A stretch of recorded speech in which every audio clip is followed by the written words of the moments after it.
Hi guys, welcome back to my YouTube channel, that is Swapna's Tutorial. So ನೀವೇನ ನನ್ನ ಚಾನಲ್ಗೆ subscribe ಆಗಿಲ್ಲ ಅಂದರೆ ಪ್ಲೀಸ್ ಸಬ್ಸ್ಕ್ರೈಬ್ ಆಗಿ, ವಿಡಿಯೋಸ್ನ ಲೈಕ್ ಮಾಡಿ, ಶೇರ್ ಮಾಡಿ, ಹಾಗೆ ಕಮೆಂಟ್ ಮಾಡಿ. ಸೊ ಇವತ್ತು ನಾನು ಮಾಡ್ತಿರೋ ಸಬ್ಜೆಕ್ಟ್ ಯಾವುದು ಅಂದರೆ ಸೆಕೆಂಡ್ ಸೆಮ್ BComನ computer accounting with Tally prime ಅನ್ನೋ ಒಂದು ಸಬ್ಜೆಕ್ಟ್ನ ಎಕ್ಸ್ಪ್ಲೈನ್ ಮಾಡ್ತಿದ್ದೀನಿ. ಸೊ ಇದರಲ್ಲಿ ಪಾರ್ಟ್ 2ನ ಎಕ್ಸ್ಪ್ಲೈನ್ ಮಾಡ್ತಿದ್ದೀನಿ. ಆಲ್ರೆಡಿ ನಾನು ಪಾರ್ಟ್ 1ನ ಎಕ್ಸ್ಪ್ಲೈನ್ ಮಾಡಿ ಅಪ್ಲೋಡ್ ಮಾಡಿದ್ದೀನಿ. ಸೊ ಯಾರೆಲ್ಲ ಆ ವೀಡಿಯೋಸ್ನ ನೋಡಿಲ್ವೋ ಒಂದ್ಸತಿ ಆ ವೀಡಿಯೋಸ್ನ ನೋಡ್ಕೊಂಡು ಬಂದು ಈ ಒಂದು ವೀಡಿಯೋನ ನೋಡಿ, ಬಿಕಾಸ್ ನಿಮಗೆ ಕಂಟಿನ್ಯೂಷನ್ ಅನ್ನೋದು ಪ್ರಾಪರಾಗಿ ಸಿಗುತ್ತೆ ಅನ್ನೋ ಒಂದು ರೀಸನಿಂದ. ಸೊ ನಾನು ಇವತ್ತು ಚಾಪ್ಟರ್ 1ನ ಎಕ್ಸ್ಪ್ಲೈನ್ ಮಾಡ್ತಿದ್ದೀನಿ. ಯಾವುದು ಅಂದರೆ ಇಂಟ್ರೊಡಕ್ಷನ್ ಟು ಕಂಪ್ಯೂಟರೈಸ್ಡ್ ಅಕೌಂಟಿಂಗ್ ಅಂತ ಹೇಳಿ. ಇದರಲ್ಲಿ ಪಾರ್ಟ್ 2ನ ನಾನು ಎಕ್ಸ್ಪ್ಲೈನ್ ಮಾಡ್ತಿದ್ದೀನಿ. ಓಕೆನಾ? ಸೊ ಇವಾಗ ಪಾರ್ಟ್ 2 ಅಲ್ಲಿ ನಾವು ಫಸ್ಟ್ ಟಾಪಿಕ್ ಏನು ನೋಡೋಣ ಅಂದರೆ difference between manual accounting and computerised accounting. ನಾನು ಪ್ರೀವಿಯಸ್ ವಿಡಿಯೋ ಯಾರೆಲ್ಲ ನೋಡಿದಾರೋ ಅವ್ರಿಗೆ ಗೊತ್ತಿರುತ್ತೆ ಏನು ಮ್ಯಾನ್ಯುಯಲ್ ಅಕೌಂಟಿಂಗ್ ಅಂದರೆ ಏನು, ಕಂಪ್ಯೂಟರೈಸ್ಡ್ ಅಕೌಂಟಿಂಗ್ ಅಂದರೆ ಏನು ಅಂತ. ಬಟ್ ಆದರೂ ಕೂಡ ಇಲ್ಲಿ ನಾನು ಮ್ಯಾನ್ಯುಯಲ್ಗೂ ಕಂಪ್ಯೂಟರೈಸ್ಡ್ ಅಕೌಂಟಿಂಗಿಗೂ ಒಂದ್ಸತಿ ಮೀನಿಂಗ್ ಹೇಳಿಬಿಟ್ಟು ಆಮೇಲೆ ಡಿಫ್ರೆನ್ಸಸ್ನ ಹೇಳಕ್ಕೆ ಸ್ಟಾರ್ಟ್ ಮಾಡ್ತೀನಿ. ಓಕೆನಾ? ಸೊ ಮ್ಯಾನ್ಯುಯಲ್ ಅಕೌಂಟಿಂಗ್ ಅಂದರೆ ಏನು ಅಂದರೆ ಇವಾಗ ಟ್ರಾನ್ಸಾಕ್ಷನ್ಸ್ ಏನಿದೆ ಅದನ್ನು ನಾವು ಹ್ಯಾಂಡಲ್ಲಿ, ಇವಾಗ ನಾನು ಕೈ ಏನು ಯೂಸ್ ಮಾಡ್ತಿದ್ದೀನೋ ಕೈ ಯೂಸ್ ಮಾಡಿಕೊಂಡು ಬರೆದ್ರೆ ಅದು ಮ್ಯಾನ್ಯುಯಲು. ಓಕೆನಾ? ಕಂಪ್ಯೂಟರೈಸ್ಡ್ ಅಂದರೆ ಏನು ಅಂದರೆ ಹ್ಯಾಂಡ್ ಇಂಟರಾಕ್ಷನ್ ಇಲ್ದಂಗೆ ಕಂಪ್ಯೂಟರ್ ಸಿಸ್ಟಮಲ್ಲಿ ನಾವು ಏನು ಸೇವ್ ಮಾಡಿರ್ತೀವೋ ಅಲ್ಲಿಗೂ ಕೂಡ ಹ್ಯಾಂಡ್ ಬೇಕು. ಆಮೇಲೆ ಅಲ್ಲಿ ನಾವು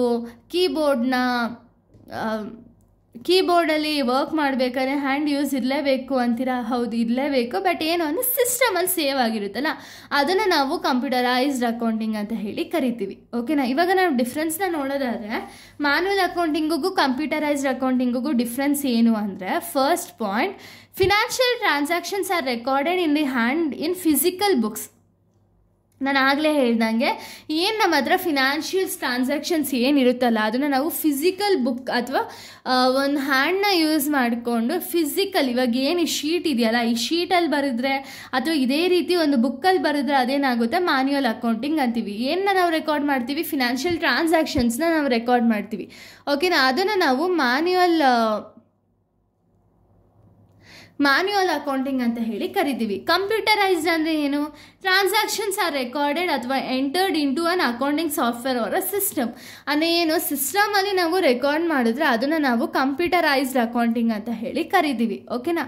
ಸೊ ಮ್ಯಾನ್ಯುಯಲಲ್ಲಿ ನಾವು ನೋಡೋದಾದರೆ ಸ್ಪೀಡು ಮತ್ತು ಎಫಿಷಿಯನ್ಸಿ ಏನಿರುತ್ತೆ ಅದು ತುಂಬ ಕಡಿಮೆ ಇರುತ್ತೆ. ಅಂದರೆ ಏನು, ಇವಾಗ ನಮಗೆ ತುಂಬ ಟೈಮ್ ಬೇಕಾಗಿರುತ್ತೆ ಬರೆಯೋದಕ್ಕಾಗಿರ್ಬೋದು ಅಥವಾ ಹ್ಯೂಮನ್ ಎರರ್ಸ್ ಆಗಿರ್ಬೋದು, ಆಗೋ ಚಾನ್ಸಸ್ ಇರುತ್ತೆ.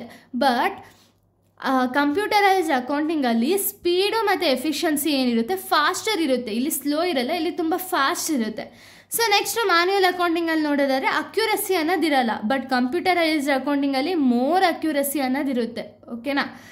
ಇನ್ನು ಮ್ಯಾನ್ಯುಯಲ್ ಅಕೌಂಟಿಂಗಲ್ಲಿ ನಾವು ನೋಡೋದಾದರೆ ಕಾಸ್ಟ್ ಅನ್ನೋದು ಲೋವರ್ ಇರುತ್ತೆ. ಯಾಕೆಂದರೆ ನಾವು ಬುಕ್ಕು ಪೆನ್ನಲ್ಲಿ ಮಾತ್ರ ಬರಿತೀವಿ, ಅಲ್ಲೇನು ಬೇರೆ ಕಾಸ್ಟ್ ಅನ್ನೋದು ಜಾಸ್ತಿ ಇನ್ಕರ್ಡ್ ಆಗಲ್ಲ, no need much cost. But computerised ಅಕೌಂಟಿಂಗಿಗೆ ತುಂಬ ಕಾಸು ಖರ್ಚಾಗುತ್ತೆ. ಯಾಕೆಂದರೆ ಒಂದು ಸಿಸ್ಟಮ್ ತೊಗೊಳೋದಕ್ಕೆ ನಮಗೆ ಫಸ್ಟ್ ಆಫ್ ಆಲ್ ಕಾಸ್ಟ್ ಬೇಕಾಗಿರುತ್ತೆ. ಸಿಸ್ಟಮ್ಗೆ CPU ಆಗಿರ್ಬೋದು, ಮೌಸ್ ಆಗಿರ್ಬೋದು, ಕೀಬೋರ್ಡ್ ಆಗಿರ್ಬೋದು, ಅದಕ್ಕೆ ಸಾಫ್ಟ್ವೇರ್ ಆಗಿರ್ಬೋದು, ಪ್ರತಿಯೊಂದಕ್ಕೂ ಕೂಡ ಹೈ ಕಾಸ್ಟ್ ಅನ್ನೋದು ಇನ್ಕರ್ಡ್ ಆಗುತ್ತೆ. ನೆಕ್ಸ್ಟ್ ಇಲ್ಲಿ ಸೆಕ್ಯೂರಿಟಿ ಅನ್ನೋದು ಅಷ್ಟಿರಲ್ಲ ಯಾವುದರಲ್ಲಿ ಅಂದರೆ ಮ್ಯಾನ್ಯುಯಲ್ ಅಕೌಂಟಿಂಗಲ್ಲಿ. ಯಾಕೆ ಅಂದರೆ ಟೆಫ್ಟು, ಲಾಸು, ಡ್ಯಾಮೇಜ್ ಎಲ್ಲ ಆಗುವಂಥ ಒಂದು ಚಾನ್ಸಸ್ ಇರುತ್ತೆ. ಬಟ್ ಕಂಪ್ಯೂಟರೈಸ್ಡ್ ಅಕೌಂಟಿಂಗಲ್ಲಿ ಡೇಟಾ ಸೆಕ್ಯೂರಿಟಿ ಅನ್ನೋದು ಜಾಸ್ತಿ ಇರುತ್ತೆ. ಓಕೆನಾ? ಇನ್ನು ಮ್ಯಾನ್ಯುಯಲ್ ಅಕೌಂಟಿಂಗಲ್ಲಿ ನಾವು ನೋಡೋದಾದರೆ requires more time to prepare a statement. ಅಂದರೆ ಒಂದು ಸ್ಟೇಟ್ಮೆಂಟ್ ನಾವು ಬರಿತೀವಿ ಅಂದರೆ ತುಂಬ ಟೈಮ್ ಬೇಕು. ಬಟ್ ಕಂಪ್ಯೂಟರೈಸ್ಡ್ ಅಕೌಂಟಿಂಗಲ್ಲಿ ಲೆಸ್ ಟೈಮ್ ಅನ್ನೋದು ಬೇಕಾಗುತ್ತೆ. ಓಕೆನಾ? ಇನ್ನು ನೆಕ್ಸ್ಟು ಆಡಿಟಿಂಗ್ ಮಾಡೋದಕ್ಕೆ ಮ್ಯಾನ್ಯುಯಲ್ ಅಕೌಂಟಿಂಗಿಗೆ ತುಂಬ ಟೈಮ್ ಬೇಕಾಗಿರುತ್ತೆ. ಬಟ್ ಕಂಪ್ಯೂಟರೈಸ್ಡ್ ಅಕೌಂಟಿಂಗ್ ಯಾರ್ಯಾರೆಲ್ಲ ಆಡಿಟ್ ಮಾಡ್ತಾರೋ ಅವರಿಗೆ ಕಡಿಮೆ ಟೈಮ್ ಬೇಕಾಗಿರುತ್ತೆ. ಯಾಕೆಂದರೆ ಎಲ್ಲ ಇನ್ಫಾರ್ಮೇಷನ್ನು ಪ್ರಾಪರಾಗಿರುತ್ತೆ, ಎಫಿಷಿಯನ್ಸಿ ಇರುತ್ತೆ, ಅಕ್ಯುರಸಿ ಇರುತ್ತೆ. ಸೊ ಇದರಿಂದ ಏನಾಗುತ್ತೆ, ಬೇಗನೆ ಆಡಿಟರ್ಗೆ ಎಲ್ಲ ಇನ್ಫಾರ್ಮೇಷನ್ ಪ್ರಾಪರಾಗಿ ಸಿಗುತ್ತೆ. ಎರರ್ಸು, ಫ್ರಾಡ್ಸ್ ಏನಾರು ಇತ್ತು ಅಂದರೆ ಅಲ್ಲೇ ಡಿಡಕ್ಟ್ ಮಾಡ್ತಾ ಹೋಗ್ತಾರೆ. ಓಕೆನಾ? ಸೊ ಇಷ್ಟು ಕೂಡ ಒಂದು ಡಿಫ್ರೆನ್ಸ್ ಬಿಟ್ವೀನ್ ಮ್ಯಾನ್ಯುಯಲ್ ಅಕೌಂಟಿಂಗ್ ಮತ್ತು ಕಂಪ್ಯೂಟರೈಸ್ಡ್ ಅಕೌಂಟಿಂಗ್ ಆಗಿದೆ. ಇನ್ನು ನೆಕ್ಸ್ಟ್ ವಿಡಿಯೋದಲ್ಲಿ ನಾನು ಬೇರೆ ಒಂದು ಟಾಪಿಕ್ನ ಎಕ್ಸ್ಪ್ಲೈನ್ ಮಾಡ್ತೀನಿ. So thank you guys, thanks for watching.